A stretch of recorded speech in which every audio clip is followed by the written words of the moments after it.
This episode is brought to you by Marvel Studios' Captain America: Brave New World, starring Anthony Mackie as Captain America and Harrison Ford as President Ross. Don't miss the explosive return of Captain America as Sam Wilson uncovers a mysterious plot that threatens to destabilize the globe and confront an enemy that has the entire world seeing red. Enter A Brave New World in IMAX and 3D on February 14th. This episode is brought to you by Allstate. Some people just know they could save hundreds on car insurance by checking Allstate first, like you know to check the date of the big game first before you accidentally buy tickets on your 20th wedding anniversary and have to spend the next 20 years of your marriage making up for it. Yeah, checking first is smart. So check Allstate first for a quote that could save you hundreds. You're in good hands with Allstate. Savings vary. Terms apply. Allstate Fire and Casualty Insurance Company and Affiliates. Northbrook, Illinois.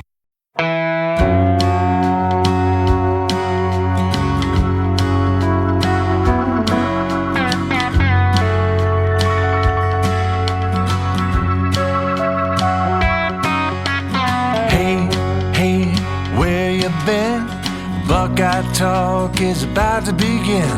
Hey, hey, hey, come on in.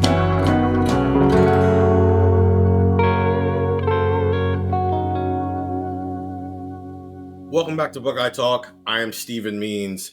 That is Stefan Krajisnik, and this is your Monday pod. And it's been 2 years of me, even before you got here, Stefan. I had been doing this thing of, I'll name this podcast later. And me being the idiot I am, instead of just letting the bit be the bit, I decided, I don't even know what week that was this year, but I decided to go, if this team wins a national title, then, well, I'll name the podcast. So, of course, Ohio State wins the national title, 34-23, beating Notre Dame last Monday. And all of the texts are a combination of, I'm so emotional, I can't believe we did it. Wow. This team is legendary. Wow, this is awesome. This is great. To, hey, Steven and Stefan, you know what this means, right? You got to name the Monday pod. So, fine. We'll name the Monday pod. But we're going to, Stefan said we should do it first. And I agree with him. Let's do it first. That's not what we're actually doing today. It's time to start looking forward because, of course, you know, this never stops, right? They won a national title. We spend a week kind of living in it for the moment. If you listen to the Friday pod, us two and Andrew, we rewatched the game using a style that the Buckeye Talk listeners who have been here for a while know and love, the Retalkables look, where we have all those categories. That was really fun. But now it's time, to an extent, start looking ahead at what's coming next for a roster that's going to be resetting itself. So the next 2 Mondays, Stefan and I are going to be breaking down a way, way, way too early, too deep of Ohio State's 2025 roster. This is going to be offense this week, and we're going to do defense next week. We're saving defense simply because there are some guys on that side of the ball who have some decisions to make that are a little bit more up in the air on the offensive side, and we want to have those be concrete before we make any decisions. So I think the deadline was over this weekend, so I don't know why I'm telling you this. No, I'm telling you this because we're recording this pod on a Wednesday. You're recording this pod 4 days before we have to, so that's what we do here on Buckeye Talk. So, Stefan, you've mined the texters, 614-350-3315, 2-weekly trial, $3.99 after that, just for some ideas of what we should name the Buckeye Talk Monday pod. So the floor is yours. What did our texters come up with? One suggestion is the One More and Then Forever pod for Monday. That's a homage to Jack Sawyer's Players Tribune post, One More Than Forever. Leave No Doubt, that one got a couple votes. Sifting through here, Leave No Doubt actually got quite a few submissions. As I'm scrolling through, a text for one of the texts we received at their championship. No time for celebration. Onto the recruiting trail. That's kind of most of the ones that I saw, Steve. I don't know if you saw any that I'm missing here. But Leave No Doubt, I keep scrolling. I've seen that one. I keep seeing that one come up. So I think we might have had our answer. The only one that's getting multiple votes seems to be Leave No Doubt, which I'm not opposed to. That was the mantra of the 2024-2025 team. Yeah, I think especially during the season it really works because that's kind of what we do on Mondays is review the games, rewatch the games, have conversations about it. And it's almost like, okay, well, did they leave no doubt in this area? Did they leave no doubt in this area? Where did they accomplish that goal? Where did they not really accomplish that goal? And obviously, if you look at the 2024 season, there were times during the year where they did accomplish it. There were times of the year they didn't, but ultimately they ended up doing so, especially when, the AP poll came out earlier last week, and Ohio State beat the other 4 teams in the top 5 of the AP poll. And as I've said a couple of times, you beat 6 of the top 8 teams in the college football playoff rankings, and you beat half the field on your way to a national championship at some point. So, okay, yeah, we got a name, the Leave No Doubt Monday Pod. I don't know how that's going to correlate for what we're doing right now, though. I think it can, because I think it does, because we're gonna have a little bit of a conversation, just some thoughts about the thoughts coming off the game. I feel like the Monday pod, we come on Saturdays after the game, and I think the takes kind of start flying. Yeah. And I think Sunday or Monday, when you hear the pod, it's kind of like all right, we're leaving no doubt about our opinions of this game now that we had a chance to kind of sit with it and figure out what we think about what just happened. It's not as emotional because you've had a chance to really sit down and form an opinion versus, okay, we just wrote this at the buzzer. We just talked to Ryan Day and a bunch of people. We did a bunch of videos, and we're always like, what the heck was that? Whether it's good or bad, it's always, yeah! And sometimes you go back and watch and go, why are you yelling? Yeah, when they beat Akron by 50, and we all freaked out about the offensive line. Yeah. And then who knew that 2 months later the offensive line was going to lose all its best players and still be one of the best offensive lines in the country? It's like future us is like, you have no idea how much you're like overreacting right now, because you're going to actually have to react like this in about 2 months, my friend. So yeah, in season, I think it definitely works. And to be honest with you, some of the stuff I want to do, Stefan, this off season as we do some of this stuff, and there will obviously be some Mondays where it's just we talk to players because the spring schedule is a lot different. But this is where we kind of get our creative juices flowing when you're not in the middle of a football season and everything can't be kind of validated or invalidated every single Saturday. It'll be a different way of leaving no doubt. It's almost like building up this bank of takes and ideas and concepts and every other word you can use there. And then the season rolls around and maybe we can look back on some of these things and go, this is where you were right. This is where you were wrong.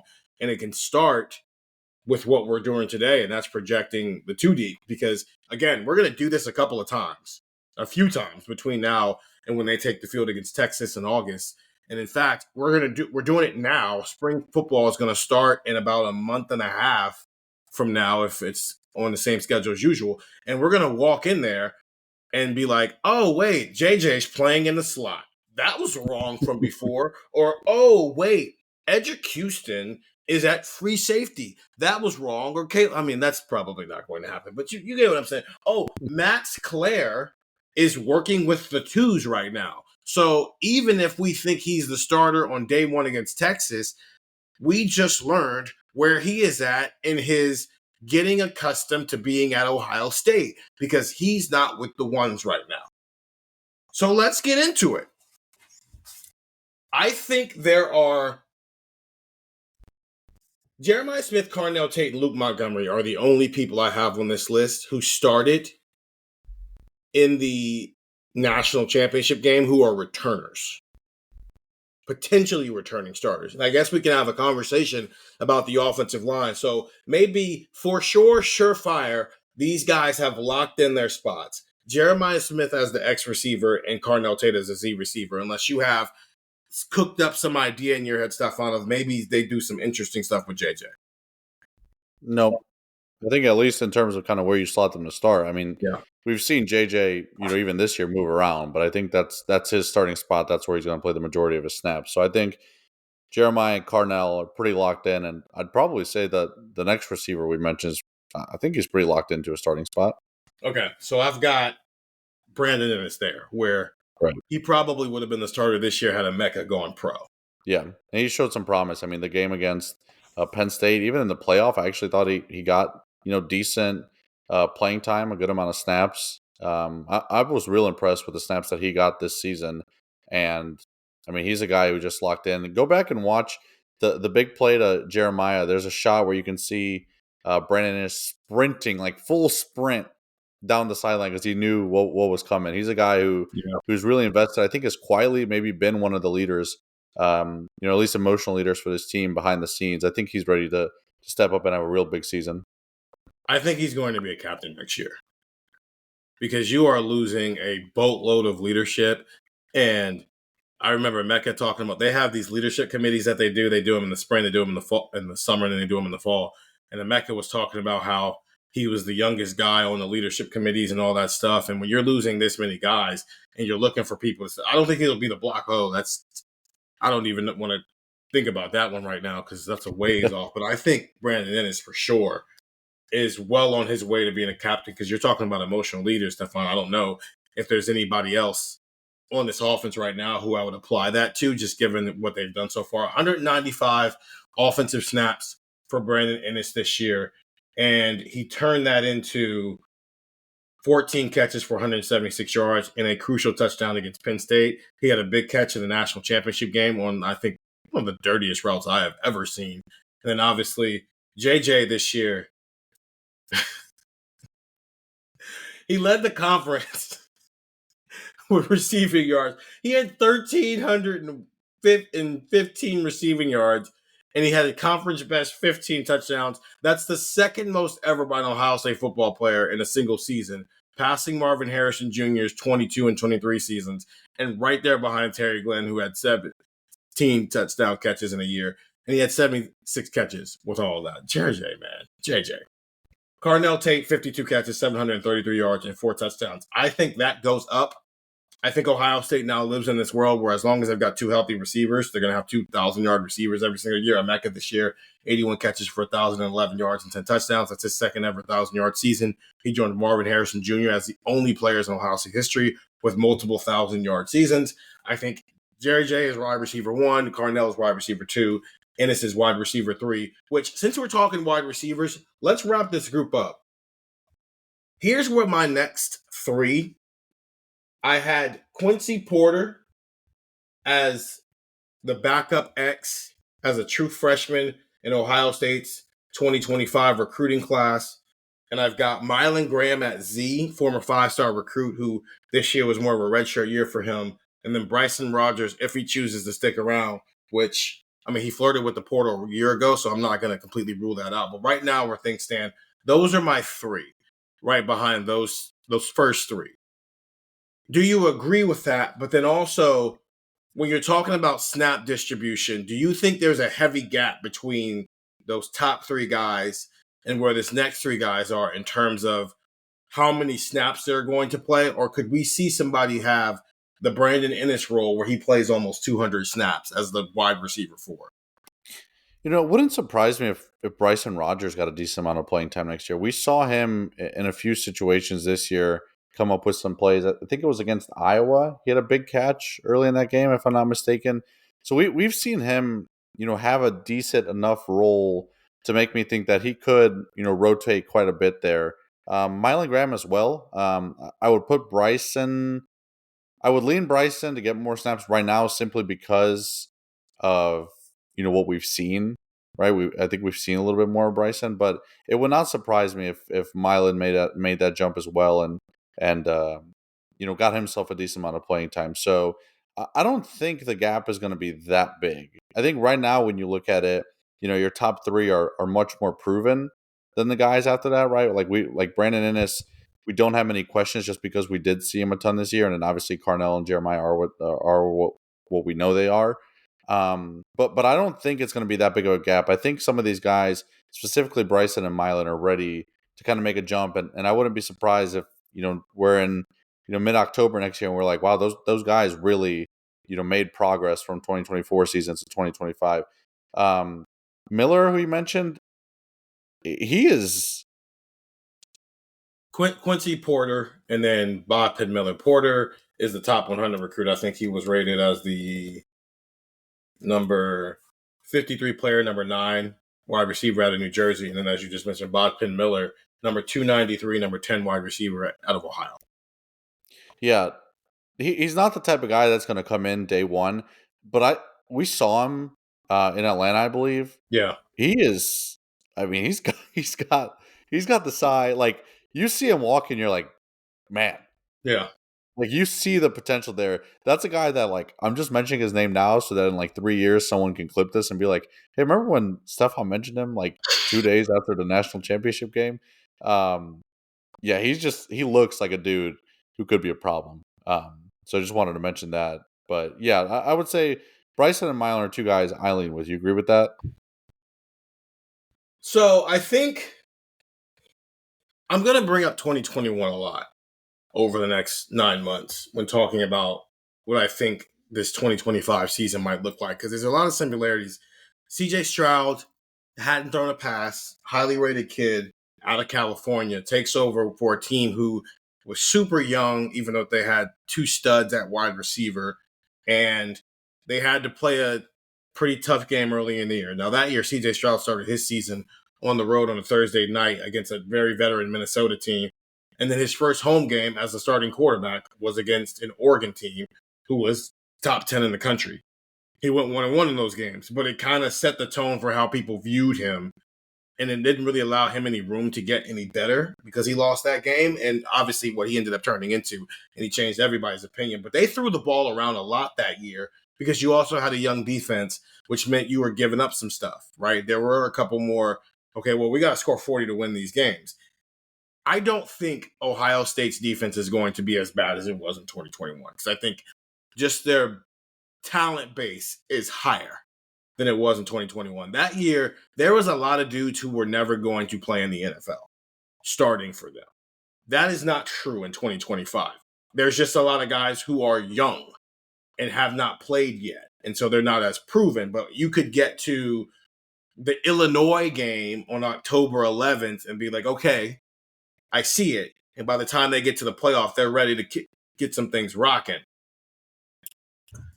But Julian Sayin's got to play Texas first. And I'm not sure what my opinion is of Texas yet, because they're also starting a brand new starting quarterback. They're also losing a lot of guys to the NFL. But that is going to be a marquee matchup. And there is a good chance that at worst, this is a top 3 matchup. With these two being, I don't know, 1-3 or 2-3 or 1-2, whatever order you want to put them in by the time we get to that game. And so there is going to be a lot on Julian Sayin, on whoever the starting quarterback, we'll get to that in a little bit. There's going to be a lot on this offense's plate to have to maybe score some points early. But also, what we just saw this season was Ohio State and how they were planning to approach a season where they might play 16 or 17 games. And what that was is play a little bit slower, right? Rotate some other guys in, not really be heavy with anybody with the snaps, play a lot of different guys. So when you're looking for that mixture, I think you're right.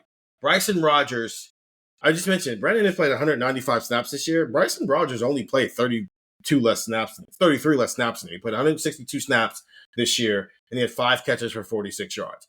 I would expect him to be above 200 snaps because of what you're talking about.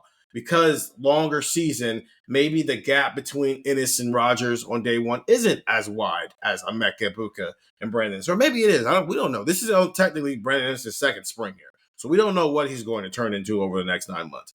But I do know that you look at the schedule, I would just expect Brandon Ennis, Jeremiah Smith, and Cardinal Tate to not come off the field very much against Texas that week 1. But then your next 2 games are Grambling State, Ohio, and then a bye week. I would expect to see heavy rotation in those games. I would depending on where Washington is, you might see a game where it's, okay, where the top 3 don't come off the field, or it might be a game where you see those guys rotate in, which we did see against Iowa, the game you're mentioning. Cardinal Tate didn't play that day, which meant that Emeka and JJ played a lot, but you also saw Brandon Ennis, you also saw Bryson Rodgers working in there. So I think it might be a game-by-game basis, or it might just be, let's just get through week 1 with what we know, and then we can start working some of these other receivers in, because what we don't want is to get to a national championship again where JJ is fine, but he's not even 90%, even if he plays well in that game. Yeah, that Texas game, you bring it up, it's going to be so interesting. Texas and Ohio State could play each other twice next season, right? Like they could easily meet in the playoffs. Right. If they meet in the playoff, I guarantee you we're going to be having a conversation where we're like, these teams are not anything like right. what we saw in week 1. Crazy thing about. Yeah. Like, I think that's just, it's why I hate for week one games like this. I hate week one games like this because they mean nothing at all. And in a 14 playoff world, it ruins one team's season sometimes. Now it can just be a data point. Okay, that's wide receiver. Let's finish up the skill positions. I'm going to say quarterback for last. Running back, they brought in C.J. Donaldson from West Virginia. They've also got three guys in a recruiting class. Bo Jackson, who's the number 118 player, number 6 running back in the country. Anthony Turbo Rogers, number 143 player, number 8 running back in the country. And Isaiah West, number 707 player, number 55 player in the country. Sam Williams-Dixon out as a transfer.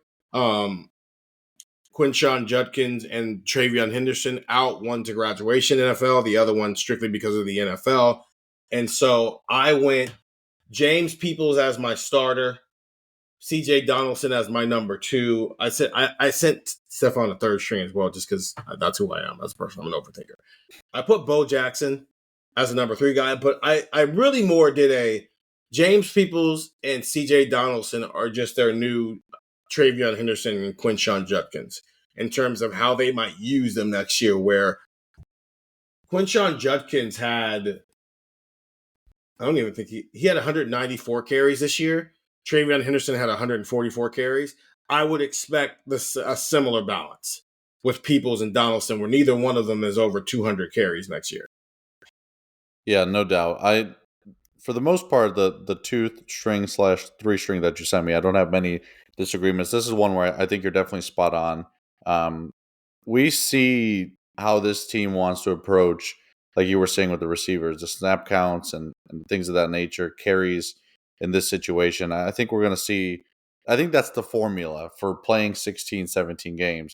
That's the formula, right? Like have 2 guys at running back that can do that. And I think that's why, even before Williams-Dixon entered the portal, we did a podcast talking about, what's kind of the portal needs for this team. And one of the first things we mentioned was, going out there and getting a running back. And I think at that time we were talking mostly, get a veteran running back because it's a young room, and they accomplished that. But they also went out and got a pretty good running back, C.J. Donaldson from West Virginia. So I think those 2 guys you can trust. I think it's going to be a big year for James Peoples. I mean, we spent all season, every time we got a glimpse of him, we were impressed with him. We've seen him, whether it be a practice or post game, talking to him in the locker room, talking to players in the locker room, throughout this playoff.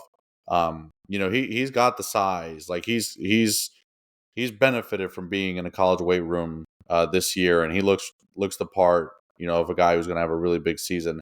And then I think at the same time, you mentioned Bo Jackson. Like I think he's going to be next year's James Peoples. Like I think we're going to see him in some of those non-conference games where we're like, okay, boom, like now we see 2026 forming in front of us, where you're probably talking about, James Peoples and Bo Jackson being the ones to split the workload. So like, I think we're going to see this running back room each year have, 2 guys that can kind of do the Travion Quinshon method. And I think Bo Jackson's going to give us a glimpse of that for 2026 during the 2025 season. I like this room a lot.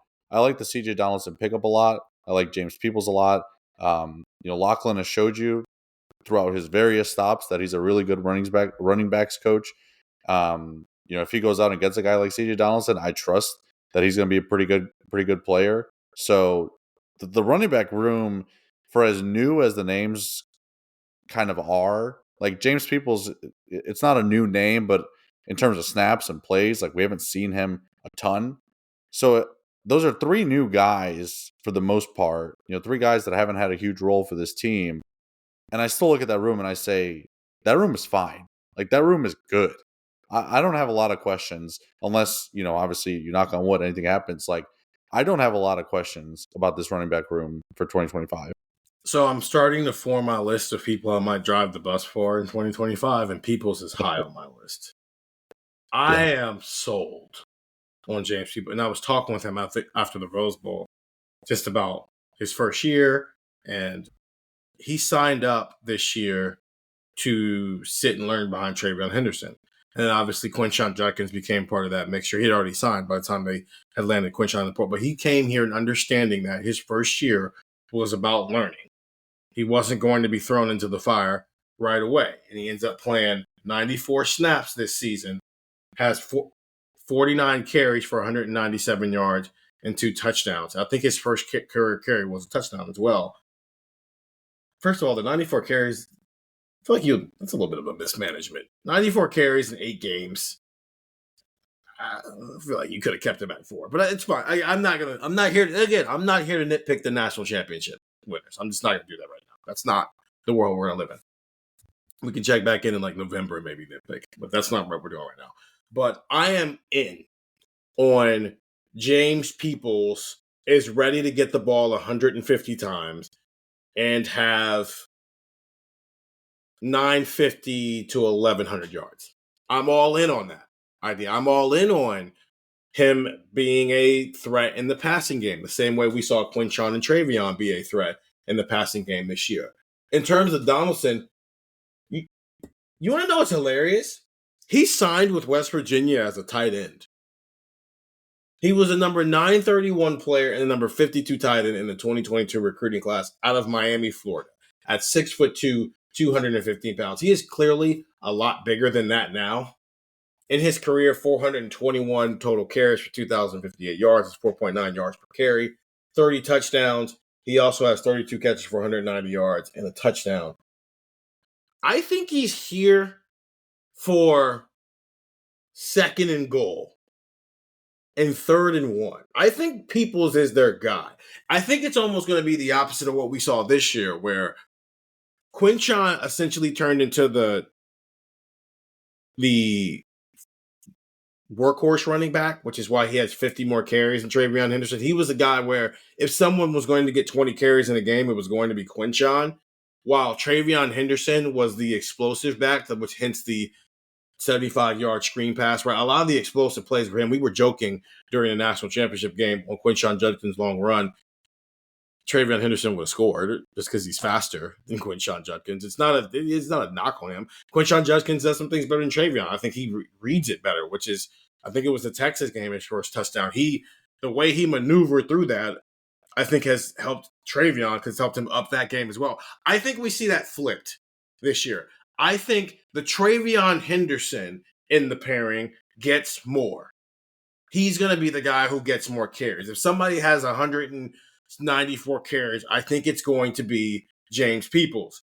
While Donaldson is here because depending on who wins the starting quarterback job, and I know that there's a favorite, we'll get into that when we get into it, your quarterback might not be a run threat the same way he was this year. So you're going to need a dude who, hey, CJ, you're going to have to bully your way to these 3 yards. And James Peoples looks like he's ready to be a guy and carry the ball for you 200 times. He doesn't look like a guy who's ready to be that type of short yardage back. That just might not be his skill set. But it's CJ Donaldson's skill set. And when you might have a quarterback who's more like CJ Stroud, Dwayne Haskins than he is Will Howard, Justin Fields, and I know those are all very different and extreme versions of what we're talking about here, but you're talking about mobile quarterbacks versus guys who are more pocket quarterbacks. You probably need a dude like that. You probably need a dude where it's 3rd and 1, and they spent this year wanting QB sneak. Well, next year it's going to be HB dive, and can CJ Donaldson turn 1 yard into 3 just to keep a drive alive? Yeah, I agree. I think the snap counts will be maybe similar, but I think flipped in the roles. I think we're going to see, James Peoples get a ton of opportunities. You also got Donaldson, and I'll admit I haven't watched, a ton of his tape just because when he committed, it was in the middle of, the college You football mean we were playoff. watching a team try to win a national title, so you're not aware of what was Yes. happening next? Exactly. But one thing that, normally it's an underrated thing. We've talked about it enough to where I don't think it's an underrated thing anymore. Travion and Quinshon are both really good blockers. Yeah. Right. And James People hasn't played a ton. So you're kind of going into this year, like that's probably an area where you feel like maybe he's got to grow a bit and going out and getting a veteran guy. So I think we'll see a ton of Donaldson in 3rd downs, whether it's 3rd and short and you want him to, barrel through the line and get your 1st down, or if it's or if it's an obvious passing down and you feel like he's a decent blocker, you have that option there too. You can't take for granted what Travion and Quinshon did in terms of blocking this year. And that's something that, that's a big area you're looking to fix going into, or fill, I guess, going into 2025. Last skill position, So first, I want to ask you a question. And I waited to do this on air on purpose because I'm just not sure what Kazmarek's eligibility situation is. Does he He, have another year? if I'm not mistaken, he had said at the Rose Bowl that he was coming back, or at least leaning toward coming back. While you talk, I'll look that up to make sure I'm right. Okay, because the depth chart I sent Stefan about an hour before we did this, I left him off because I wasn't sure what his eligibility was. And so because of that, I mean, they brought in Max Clare from Purdue, who had 51 catches for 684 yards and 4 touchdowns last year. He's essentially replacing G. Scott as the Yeah, receiving. Go ahead. I got the full quote here. When I talked to him at the Rose Bowl, he said, "I definitely think returning for another year would be the best of my interest. I love this team, these coaches, and all the players." That's the most non-answer answer I've ever heard because it's like, yeah, I think I should come back. Okay, can you come back though? Will, that's the question. Are you allowed to come back? Because there's a lot Yeah, of old it sounds guys. like he has eligibility, but anything with NCAA and eligibility, I'll believe it when I see it. Right. Because I just don't, the NCAA gave everybody an extra year because of COVID and it just threw everything out of balance. I don't know who has what anymore. Okay, fine. Let's then now operate that he's going to be here. So all of a sudden, this is a pretty deep room because you've got Max Clare as the Purdue transfer, 51 catches for 685 yards and 4 touchdowns last year. I think that led all tight ends in the Big Ten last year. You've got Jelani Thurman, who's going into year 3. You've got Will Kazmarek, who's in year 2 here, but I think it would be his 5th year of college football because I think he's a 21 recruit, which means, yeah, he would definitely have eligibility then. Because it would be weird if he didn't redshirt his first year at OU. Bennett Christian going into his 4th year, and he has multiple years of eligibility left. You've got 2 freshmen and Brody Lennon and Nate Roberts. This is a learning development year for those guys because neither one of them are Brock Bowers.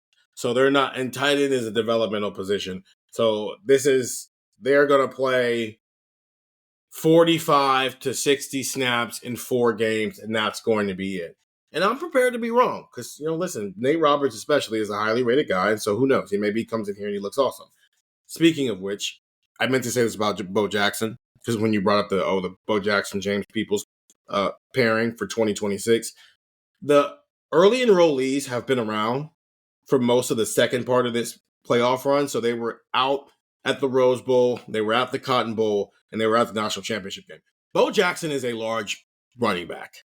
He is not a little, and that's not in pads. So I always keep that in mind as, man, you're large, and you're just in a sweatsuit. So what happens when we put you in pads and also in a college football strength and conditioning program for 9 months? Good luck with that. But you throw in Will Kazmarek back into the mix with the tight ends. It makes you wonder about Jelani and what his future is now, right? His high school teammate, Aaron Nolan, has already transferred out and headed to South Carolina, Jelani Thurman. I mean, they've got like 4. It might be their window might be closed already. As a matter of fact, that's in terms of you get those 5 Right. extra days after As national. you're listening, you probably know if Jelani's coming back or not. Right. So, because again, we're recording this on a Wednesday, 2 days after the national championship game. You're not hearing this to a Monday, 7 days after the national championship game. That's a deep room, especially in a world where Will Kazmarek is clearly your inline blocking tight end, and Max Clare is one of the better receiving tight ends in the country. So, first, do you agree with the starters are Max Clare, Will Kazmarek as a pairing, and then the backups are Jelani Thurman and Bennett Christian as a pairing? Do you agree with that? But then also, do we think that we see a more just of a rotation for those 2 tight end spots in 2025 simply because of all the guys you have to choose from? Yeah, you'll see a good amount of rotation, I feel, and a lot of it might be situational based. We're going to see a ton of Max Clare. I think that dude's legit. Yeah. All the numbers back it up. I mean, listen, when you have a year like that in Purdue's offense, considering the year that Purdue's offense had, you're doing something right. Let me ask you this, since I agree with basically everything you said there. The Will Kazmarek situation, let's say hypothetically he doesn't come back for 2025. And you're basically pointing at Bennett Christian, Jelani Thurman being the next guy. Mm-hmm. We saw a lot of Bennett Christian toward the end of the year. Yeah. I think I would maybe even say Bennett Christian would be the second guy with Max Clear if Will Kazmarek's not there. Yeah. Because he's their best block. And that makes me question the Jelani thing even more. Max Clear has to know he's not going to have 50 catches for 685 yards and 4 touchdowns. And that might not even be tight end rotation. That's called, hey, we got receivers. Right. There's no way he thinks that G. Scott had 27 catches for 252 yards and 2 touchdowns this year. He literally, that's cutting Max Clear's production in half. And part of me wants to take 10 more catches off of that. Do you have in front of you all the tight end catches Ohio State had this year? I do. I don't think it's 50 total. So G. Scott with 27 as a wide receiver turned tight end. Will Kazmarek had 8. 35. You're good at math. I'm pulled out my calculator. Jelani had 4. 39. And Bennett had 2. 41. Yeah, so that they didn't even have what. So because this is not Cade Stover is not on this roster. I think Max Clear is good. I don't think he's as good as Cade Stover was in 2023. Right. So Cade Stover having like 40 catches in 2020, and even that was a result of even then that's less than Right, he had Cade Stover had 41 catches for 576 yards, and that's a result of Emeka Egbuka being hurt half of the year. So I go back to 2022. When your wide receiver 3 wasn't a first-round draft, that like in 2023 it was a combination of Emeka was hurt most of the year, and your wide receiver 3 is not a potential first-round draft pick. In 2022, it's the same thing. Your 2 top wide receivers are healthy, and your wide receiver 3 is not a potential first-round draft pick. Marvin had 77 catches, Emeka had 74, Cade had 36, and Julian Fleming had 34. I think, again, this is where 2021 comes up to play. Your 3 wide receivers are all potential first-round draft picks. Jackson Smith-Njigba, Garrett Wilson, and Chris Olave. They had 95, 70, and 65. Then your running back got involved in the pass game. Travion Henderson had 27 catches that year, which ironically had 27 catches this year too, which took away from G. Scott. Jeremy Ruckert had 26 catches for 309 yards and 3 touchdowns. I'm not going to be shocked if that's Max Clair's line. Because I think James Peoples might be involved in the passing game. Because that's the only way that Max has more. Because if James Peoples has 20 to 25 catches, I think that takes away from the tight end. If he doesn't, then all of a sudden Max Clair's got 45 catches. To your Bennett Christian point, here's the snap breakdown. And we have to remember that Will Kazmarek missed 4 games in there with an injury. And there's 2 games where Jelani Thurman didn't play a snap. He got a DNP, coach's decision. G. Scott, 548 snaps in 16 games. Will Kazmarek, 298 snaps in 12 games. Bennett Christian, 235 snaps in 16 games. And Jelani Thurman, 165 snaps in 14 games. I agree Bennett Christian's probably tied into if Will Kazmarek comes back. And so if that leaves Jelani playing 250 snaps when he might be able to go somewhere else and play 450 snaps, then it does kind of put you on high alert for, even regardless of whether Will Kazmarek is back on this roster or not, is Jelani Thurman still here in 2025? And again, we're having this pod and you're listening to this, and you might already know the answer to that question. So let's just hypothetically think Jelani is still here for the sake of this conversation. Right now, if essentially the only difference between this tight end room and last year's tight end room is Max Clair is G. Scott, and we think Bennett Christian at worst is 3, maybe even 2, because he's still developing. Mm-hmm. Do we not think Jelani could take the same jump in year 3 of being a tight end? He could. But I think he would have to make the biggest jump. Right. Because Bennett Christian, we saw him get better as the year went on. I don't know if we could say that about Jelani. We just didn't see a ton of him, frankly, as the year went on, and I think it resulted as because Bennett Christian was, starting to get a lot of those snaps. I also, as we have this conversation, can't get the image out of my head of Julian Sayin throwing a touchdown to Bennett Christian. That's true. They have great chemistry. Anytime he's hit Bennett Christian, he's gone for a 50-yard touchdown. That's very true. You try to mind what coaches say, right? You're trying to like decipher it. And Ryan Day went out of his way a lot to talk about Jelani Thurman this year. And when that kid goes on to play 14 games and 165 snaps in year 2, when Ryan Day is talking about him in the preseason, you think it's because like Jelani Thurman's ready to take a jump and he's ready to play.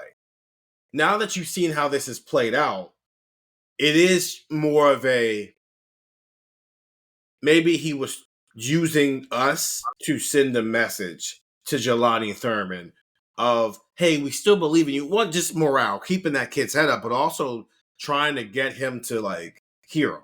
Like, hey, it's time. Let's go. Right? It was less of a, hey, wait till you see this kid, and more of a kid, let's go. It's time for you to start kind of living up to your potential a little bit here. So that is, I don't know how tight end has become one of the more intriguing positions of this offense, but it has. Just because they might have 4 options, but the way they had 4 options this year, and there's clear divide between option number 1, gap, options 2 and 3, and then option number 4.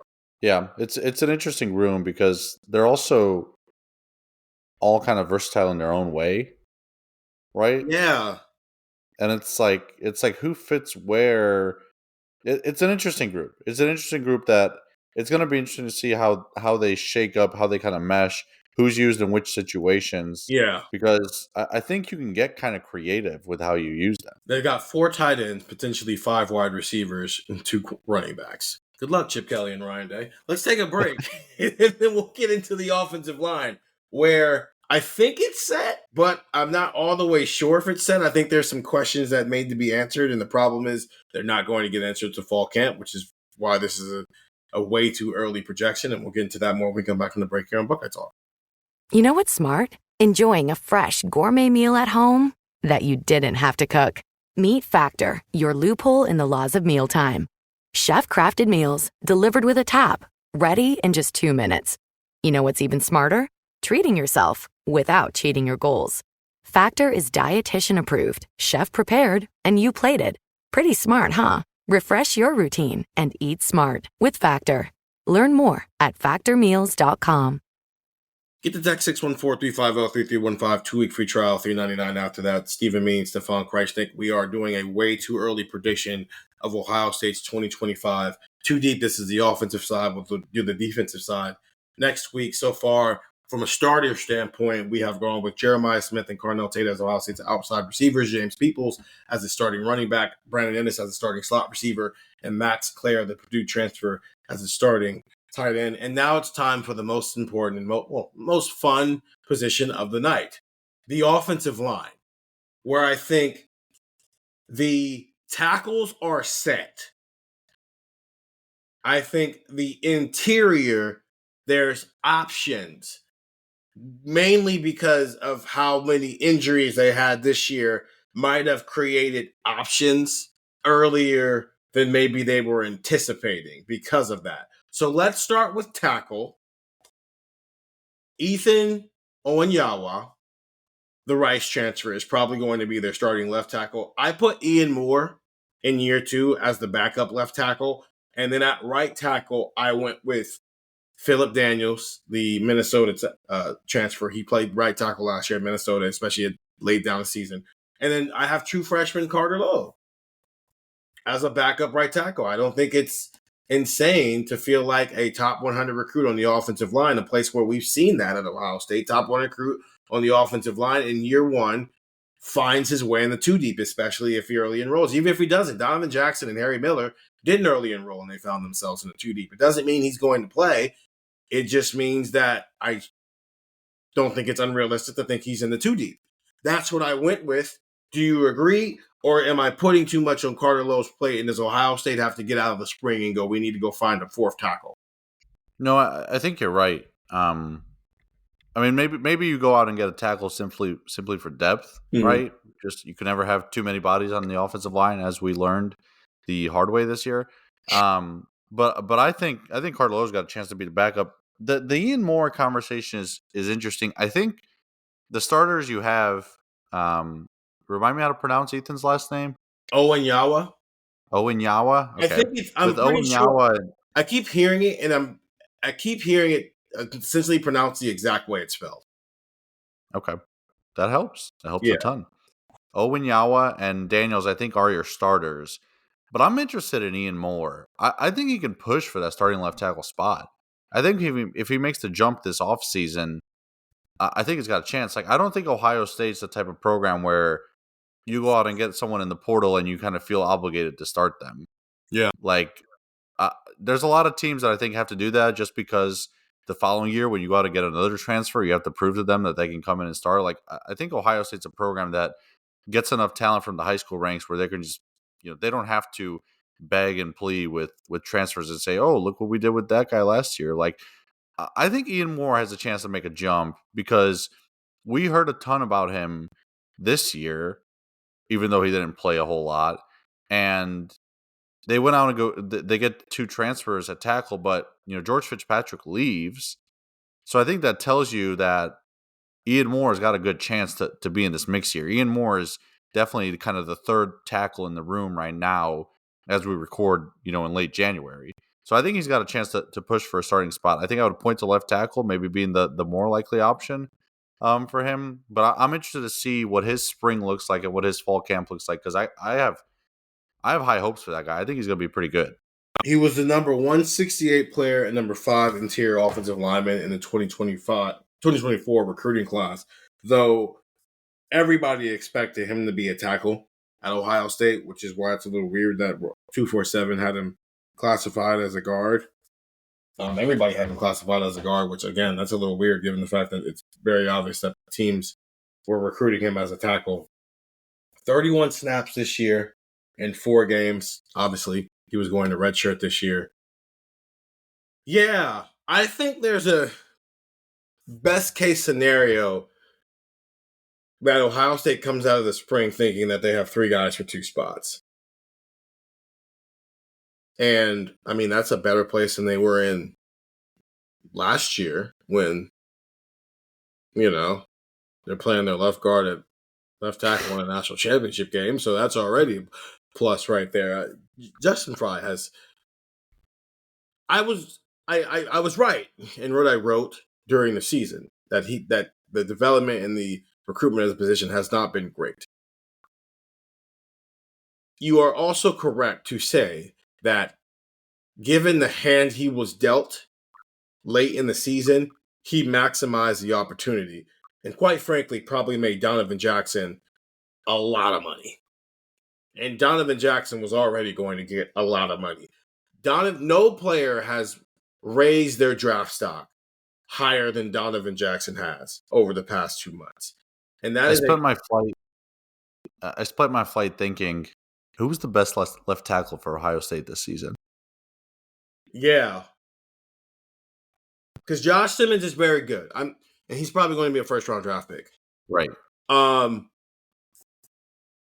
Donovan Jackson's 6'5" and like 315 pounds, but he's got a super long wingspan. When you're looking at guys who are undersized at tackles and looking for reasons for why they can still play there, it's because they're super athletic guys like Trent Williams, or they're guys who have measurables that make up for the fact that they're not that tall.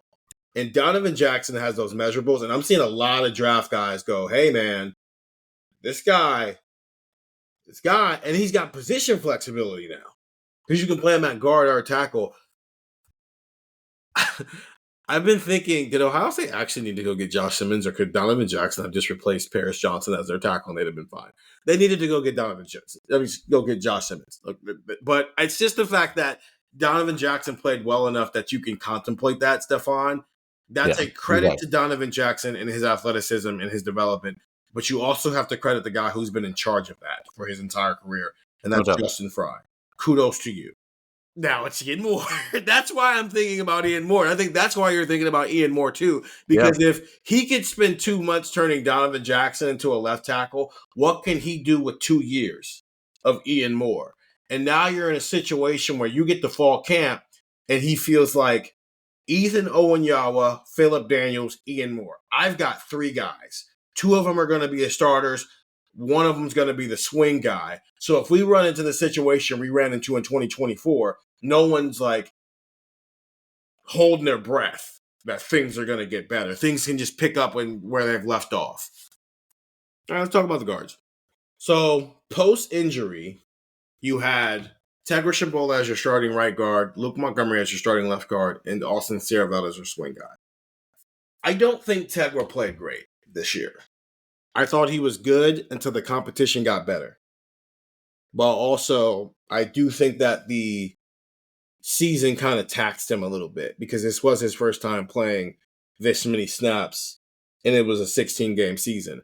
I thought Luke Montgomery wasn't perfect the last 2 games, but he started and played every snap at left guard. I thought he looked pretty good for a guy who was essentially being thrown in the fire, and they've liked him for 2 years. Austin Saravel was the guy who started for them when Donovan Jackson missed the first 2 games of the season at left guard. So I went Luke Montgomery as the starting left guard and Austin Saravel as the right guard. And then the backups right now, I went Gabe Van Sickle as the backup left tackle, but it's more he's the backup left guard, but he's more just the 4th guard in the conversation. And I have Tegra Shambola as the 3rd guard, and maybe he's the swing guy. Maybe you agree with that, maybe you don't. First, do you agree with that? Do you think that Austin Saravel and Luke Montgomery both jumped Tegra Shambola this spring? I think so. I'm going to ask you 2 questions about the guard situation and answer them one at a time. First, I'll ask is, we see how this coaching staff thinks is a smart way with a lot of its skill players, some of its defensive players, to approach prolonged season. Do you look at guard and say, why not stick with a rotation at right guard? If nothing else, you have 2 guys that are relatively fresh late in the year, in Austin Saravel and Tegra Shambola. Because when this offensive line was fully healthy, we saw Tegra and Saravel rotating a little bit. Yeah. And I think that was more so trying to establish who was the better guy. I don't think it was part of this equation of managing the college football playoff. Yeah. But I think we saw Tegra, even in his struggles, play better when you weren't forcing him to play, 60 snaps. So that's a complicated answer and a complicated question. You're essentially asking, we see offenses rotate everywhere else. We see football teams rotate everywhere else. Why does it have to not rotate on the offensive line? Why do we treat the offensive line like quarterback, where it's got to be these same 5 people? I think if you're rotating from a place of strength, I have no problem with it. Because in 2021, we're back again. They did rotate. Now, some of it is because guys got a little banged up and they were trying to mitigate. It didn't get as banged up as it was this year, but guys were trying to mitigate some stuff. But their starting offensive line was Nicholas Petit-Frere, Thayer Munford, Luke Whippler, Paris Johnson, DeJuan Jones, which I think is objectively hilarious that there was a top 10 draft pick and the number 1 tackle taken off the board a year from there, and he was playing right guard at the time. Hilarious to me, but that's what they were doing. Then they had Matthew Jones, and he would rotate in at guard because Thayer Munford had a lot of tread on his tires and was dealing with some stuff. Paris was, I think, dealing with some stuff in the middle of the season. So they rotated. There were games where they would start that 5, and then you'd look out there, and Thayer Munford's playing left tackle, Nicholas Petit-Frere's on the sideline, and Matthew Jones is at left guard. And there were times when Paris Johnson's not on the field and Matthew Jones is playing right guard. I think as much as it was about mitigating injuries, that's also a place of strength because they genuinely felt like they had 6. And really they had 7. We just didn't know that Harry Miller was dealing with real life problems at the time because that was supposed to be their starting center. And then real life got in the way. And thank the heavens above, he's doing great now. This year was not at a place of strength when they were doing that early in the year. To your point, they were trying to figure out who was better because nobody would claim the job. And it's even more weird because Carson Hinsman wasn't in that equation and it ended up being your starting left guard and then starting center for the rest of the year. That was not out of a place of strength. That was, can one of you please claim the job? I do think because those guys have snaps under their belt, it can be from a place of strength where one of those guys is a swing guy Or maybe not. Maybe Luke Montgomery, he just unlocked something these last 2 games, and so he just plays every snap. But to your point, that right guard spot, it's not because they don't know which one's better. It's because they have 2 guys who they think genuinely deserve to play, and they're going to rotate those guys to get through 16 games, which also, if Ian Moore takes a jump, and you can do that at tackle too, that's a lot of places to be doing it. But again, you get through the Texas game, you come up for air with an FCS opponent and a MAC opponent. Those seem like 2 games where you can rotate your offensive line and see whether or not it's a viable thing to do or not. So let me go to question 2 then for you. Okay. I agree with what you say. Let me go to question 2. This one, I think I know the answer because the precedent's been set for the answer, but it's a conversation I like to have. So you mentioned Carson Hinsman. When Blank hit the fan, he was a guy that moved to left guard for them. Mm-hmm. And we had a pretty decent debate, me, you, and Andrew, before the season, where Andrew and I were like, no, Carson's not going to be one of the starting guards because I think you want your backup center to just be the backup center.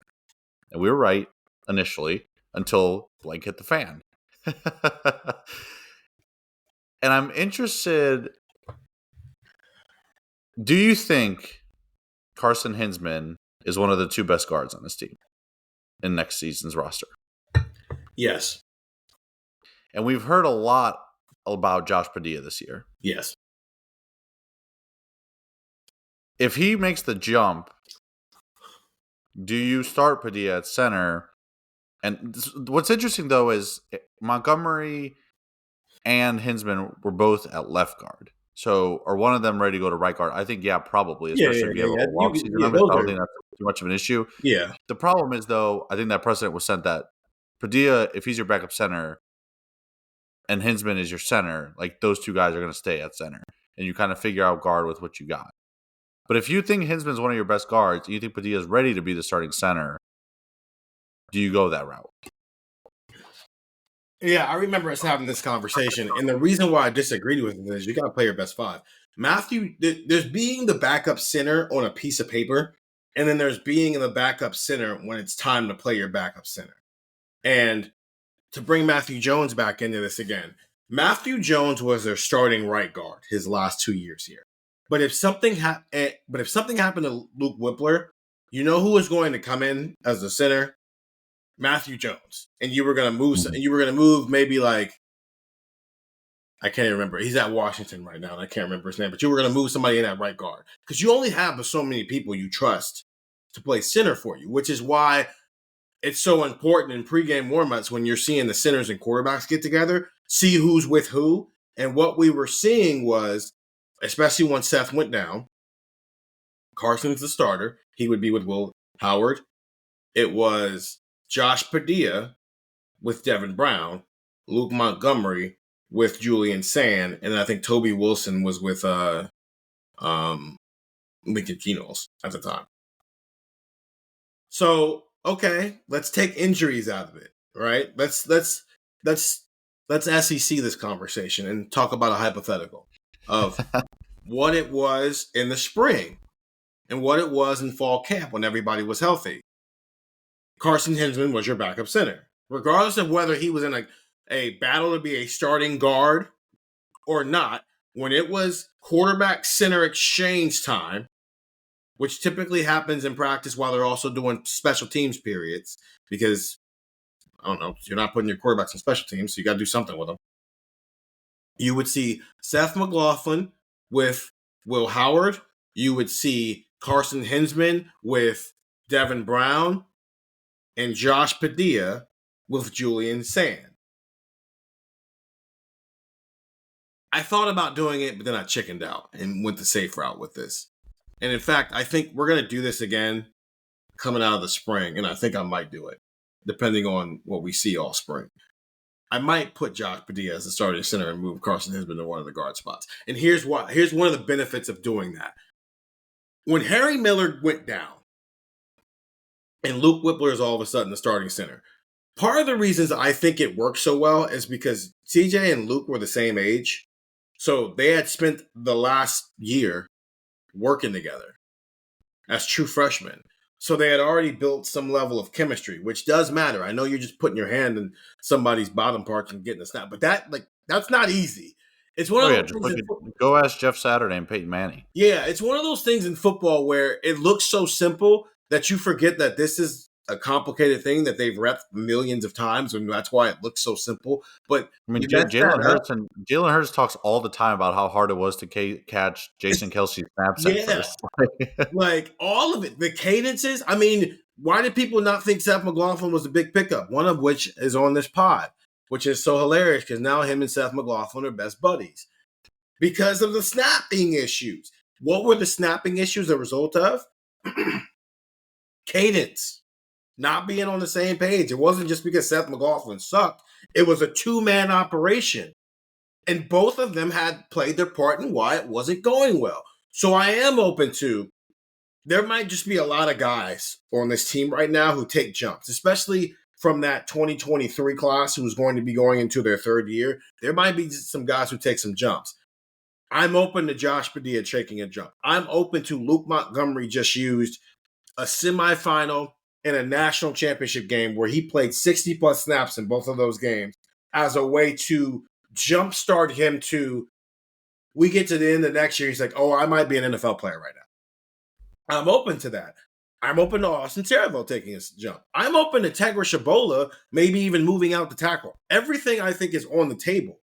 But yeah, I do think Carson Hinsman's one of these team's best guards. In fact, I think that's his better position. They just didn't have other options, which is why he was the guy when they had a full week to practice after Josh Simmons went down and after they had to move Donovan Jackson to left tackle, that's who they went with at left guard. So I'm open to Josh Padilla at center, Luke Montgomery, and Carson Hinsman are your guards. I just was too chicken to actually do it right now. I don't think it was too chicken. I think the more logical answer is that no, we're not there yet, just because we've seen Sarahville, Montgomery, Hinsman. Like we've seen that. This is based on, okay, does Padilla make that jump that we think he can make? And if he does, then I think that is a realistic world in which Hinsman is one of your starting guards. Another thing in that conversation, though, and maybe this goes back to the precedent conversation, is the big thing with Hinsman, and I wasn't here yet, so you know better than I, but it felt like he got put into that spot maybe a year too early. Yes. When he was a starter. Yes. Do you try to avoid that with Padilla? Do you say, hey, he needs one more year? But if he's ready, then what is there to wait for? Yeah. And you're maybe not as worried about that when he's going into year 3. Like Carson, he's almost on the schedule that Carson was supposed to be on before Luke Whipple went pro. I'll tell you what this is. It's so funny. It's the quarterback version it's the offensive line version of what Ohio State had at quarterback in 2014 after they won a national championship going into 2015, where there's who's the best person for the job versus this guy was the starter and you want a natty. And so what do you do? It's Carson Hinsman was your starting center when you won a national championship. So let's move him the guard. Luke Montgomery started for you when you won a national championship. So let's move him. It's a good problem to have. And it's a much better place that Ohio State's offensive line is in than it was for the last 2 years heading into the spring where you're going, portal. And they still had the portal at guard. I mean, at tackle, but at least that's at guard and center. We're naming all guys you recruited who, because of circumstance, had to be out there earlier than expected. They maximized their opportunity.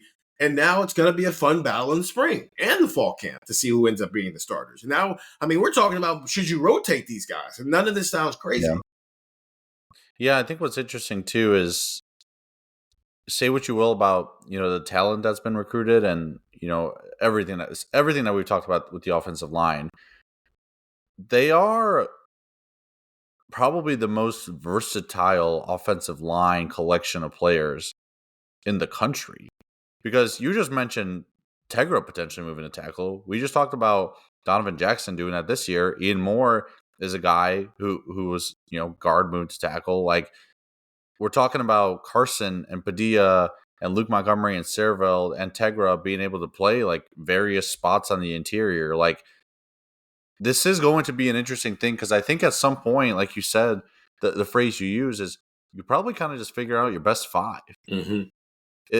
We talk about like positionless basketball. Like this isn't quite that because I think you've got a few guys who are definitely tackles, but it does feel like to some extent like you've got a few guys that you can kind of go positionless basketball and be like, hey, you're really good here and you fit best here. Like we're just gonna put you there. Yep. Like let's not think about who's number 1 here and who's number 2 here and they're pencil in or sharpied in there. Like this is a very flexible group. It's gonna be interesting to see how the combination, this puzzle throughout the spring and into the fall is going to be really interesting to watch kind of how it comes together.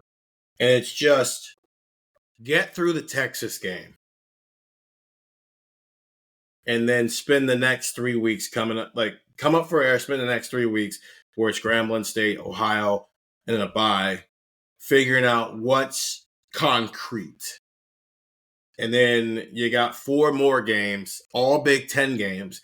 And if you want to make another switch after that before you play Penn State, I think that's fine too.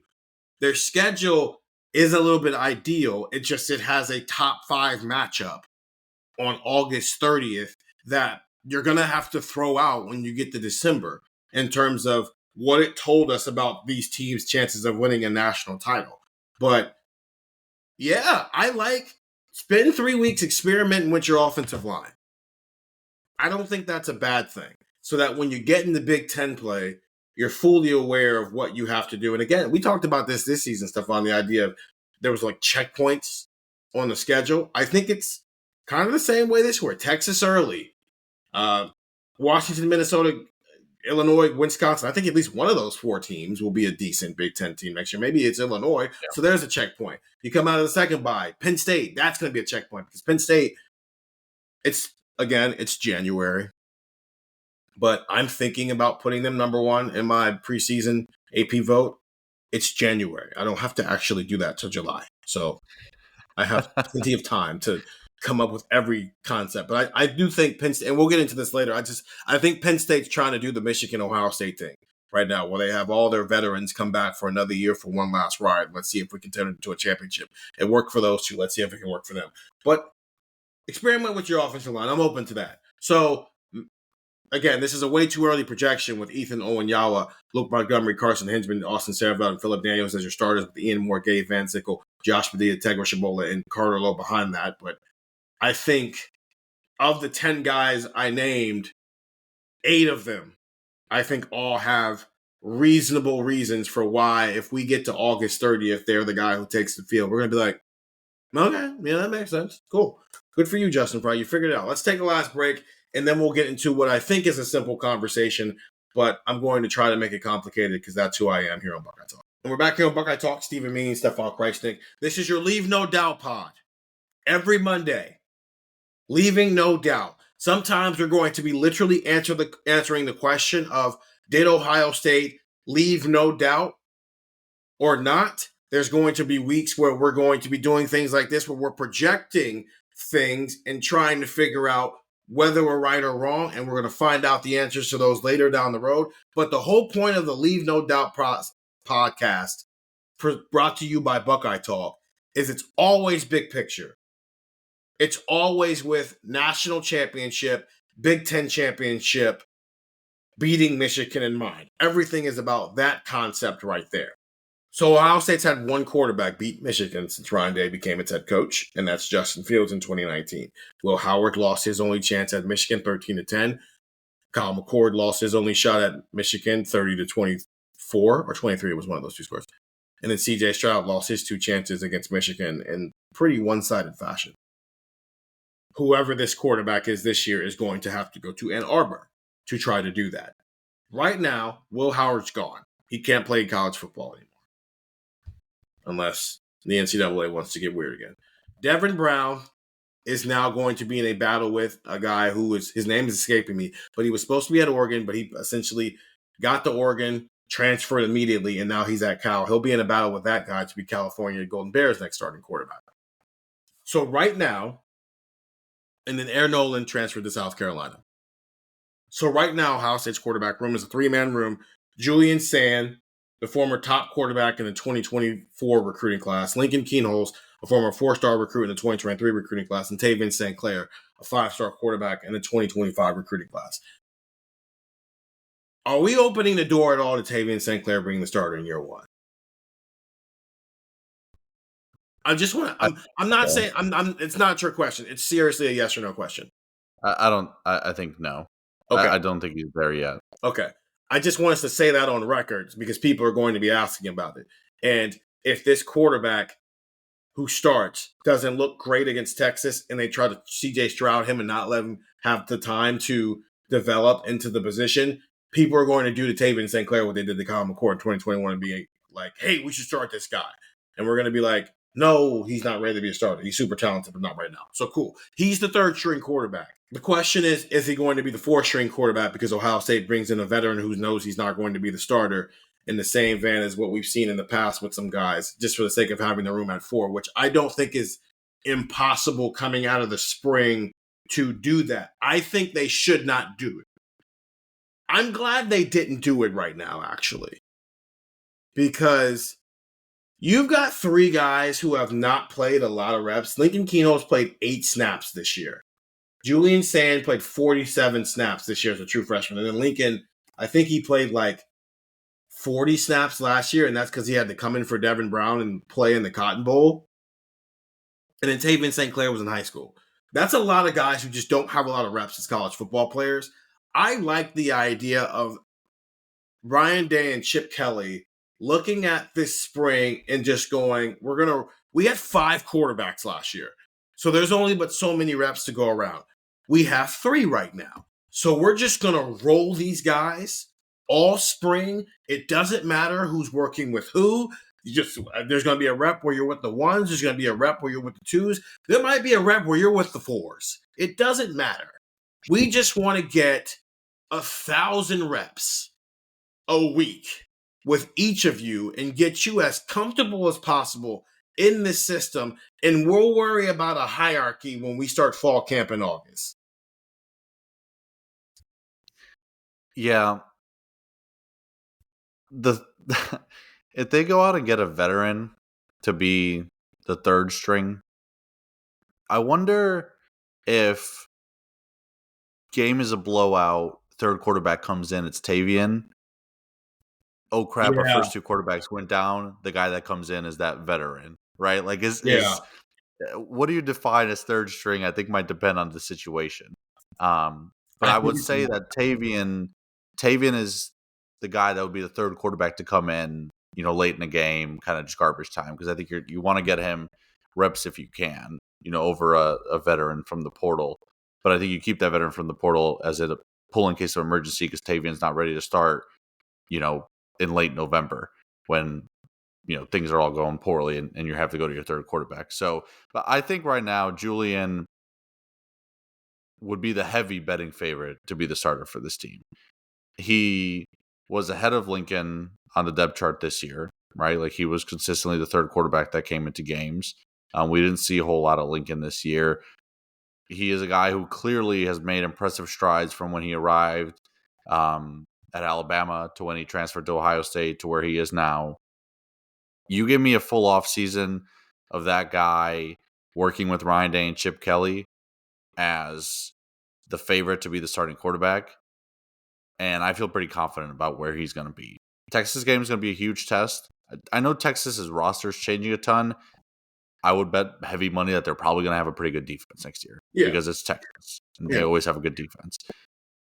Whoever it is week 1 is going to get tested. But I trust that Julian Sayin in a full off season with Chip Kelly and Ryan Day can be pretty good week 1 next year and lead you to win that game. So he is my favorite right now to be the starter. Lincoln as the backup, Tavian as the third. And, the semantics of what it looks like if a veteran, comes in from the portal after the spring, I don't think affects the hierarchy a whole lot. And I don't think it affects the top 2. I will say, as much as I think Julian is going to be the starter, it is very important that Lincoln makes the jump that he probably needs to make this offseason because you need to have a decent backup. Like Ohio State history, everyone talks about backup quarterbacks got to be ready, got to be good. Even third string quarterback got to be ready, got to be good. Lincoln's got to make that jump. He's got to push Julian. Julian, I think, is good and he's going to be great, but it doesn't hurt for him to be pushed a little bit in the offseason. You don't want a guy with no real experience kind of cruising into August being like, oh yeah, the starting job's mine. It helps to have someone make a little bit of competition. So I think it would be very valuable for Ohio State if Lincoln can make that jump and make a bit of a push. I think ultimately Julian is going to be your starter, but it would be very beneficial if Lincoln makes that jump. It's in whoever wins the starting job's best interest if this is a thing for at least the first week and a half of fall camp, like through then. Because it's got to feel like that's what I sent you. I sent you Julian Sayin, Lincoln Kienholz, and Taven St. Clair in that order. It's got to feel like Lincoln Kienholz gave Julian the best run he could give him for his money. And it can't, you know what it can't feel like? It can't feel like 2023, where the longer that went with Kyle and Devin, the longer it stopped feeling like it was because it was a good thing that it was neck and neck, and more of a because they can't figure it out, right? The more it started feeling like the way we talked about Tegra and Austin this year, where it was less about, man, this is a heated battle, but no one's claiming the job, versus this year with the offensive line where we think, man, they just might be a bunch of good battles. It's got to feel like that. But it needs to be on the same timeline Will Howard was on this year. CJ Stroud was on in 2021. I was going to say Will Howard. It never really felt like Devin was going to be the starter, but it felt like it wasn't, well, Will Howard's not figuring it out either. It's, hey, Devin's making a decent push, but we know Will Howard's going to be the guy. Yes, and that's what you want to see, which means we want to get through the first 17 days of fall camp before you find out who your starting quarterback is, even if we're all already ready to say that it's going to be Julian Sayin. To the point with the veteran, bringing in the veteran. When they did it with Tristan Gebbia in 2023, Tristan Gebbia did not play a single snap that season. He was there to get his coaching career started, which is why when Devin Brown got hurt in the Cotton Bowl, they went to Lincoln Kienholz. They didn't go to Tristan Gebbia. And in fact, Ryan got asked about it, and he gave like the coach speak football answer of they felt like because of the offense they had built around Devin Brown over the last 30 days, Lincoln Kienholz's skill set better fit that, what they were trying to do. But it's also because Lincoln Kienholz is a guy you think could be the starter for you one day. And Tristan Gebbia is not that guy. They'd also done it one other time. In 2019, when they brought in Justin Fields, who was clearly going to be a starter, they also brought in Gunnar Hoke because they needed guys for the room because the room had kind of fallen apart. Gunnar Hoke was there for 2 years. In 2020, Gunnar Hoke did not play a single snap. When Justin Fields got hurt against Michigan State, against Clemson, they went to CJ Stroud. So if you'd have written down a depth chart on paper in that year in 2020, Gunnar Hoke would probably have been QB2. Maybe. But if you actually got to play somebody, they went with the guy that they thought could be the starter for them one day. And so that's what I'm saying. They need to find the Gunnar Hoke, Tristan Gebbia, for the sake of the room having four guys and just an older guy in the room who is like, you know what? I've taken my shots at trying to be starters places. Let me just come to Ohio State and get my coaching career started while also spending another year being a college football player. So to your point with Taven St. Clair, he might be fourth on paper, but if they need to go to a third-string quarterback, depending on what point of the season we're in, he's going to be the guy that goes in if you don't have Lincoln Kienholz and Julian Sayin. But we all think Julian Sayin is going to be the starting quarterback, which is why I said that we had to find a way to make this interesting even when it's not. Okay. That's the offense. Starters, Julian Sayin at quarterback, James Peoples at running back, Jeremiah Smith, Carnell Tate, and Brandon Ennis at wide receiver, Max Clare / Will Kazmarek or Vinnick Christian at tight end, Ethan Owenyawa and Phillip Daniels at tackle, Luke Montgomery, Austin Saraveld at guard, Carson Hinsman at center, though we're open to the idea of Josh Padilla and Tekra Shibola pushing for both of those spots, the center spot and the guard spots, while Lincoln Keenholz, CJ Donaldson, Quincy Porter, Mylan Graham, and Bryson Rogers are your backups at quarterback, running back, and receivers. Thurman, your backup at tight end there, kind of like the fourth or third tight end, depending on what's up with Kaz Merrick. Then Ian Moore, Gabe Van Sickle, Josh Padilla, Tekra Shibola, and Carter Lowe as your backup offensive lineman. That's the offensive side of the ball. Get the text 614-350-3315. We got some other stuff that we're going to be doing this week, some other fun stuff we're going to be doing.